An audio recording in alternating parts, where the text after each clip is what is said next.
Good morning, coming at you live here from St. Mary's Cemetery, where right behind me is buried F. Scott and Zelda Fitzgerald. So this is probably the most famous tourist attraction here in Rockville, Maryland. But I thought I would start here today because the name of this cemetery is St. Mary's. I am from St. Mary's, Kansas, and so kind of mentioned that yesterday, but I wanted to talk today about exploring things in your own backyard. So being from Kansas, being restless as a kid but not really knowing what to do with that, once I became old enough to drive, I started taking road trips.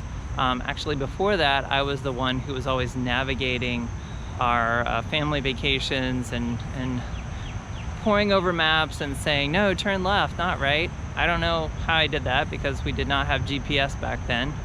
But anyway, I took road trips. I tried to get out and about to places that were accessible to me, which as a high school student, there wasn't much. I could drive, so that was good, and I did a lot of road trips around Kansas. So that kind of drove my curiosity and interest in exploring things wherever I live.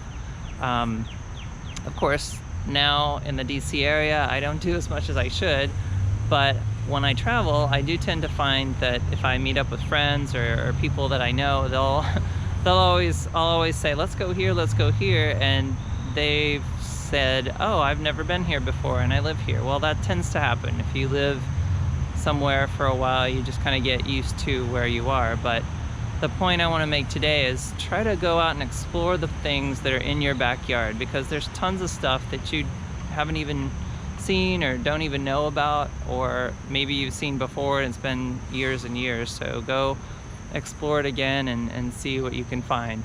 And that includes restaurants, museums, just walking a different route than you're used to, anything like that. So anyway, that's my thought for the day.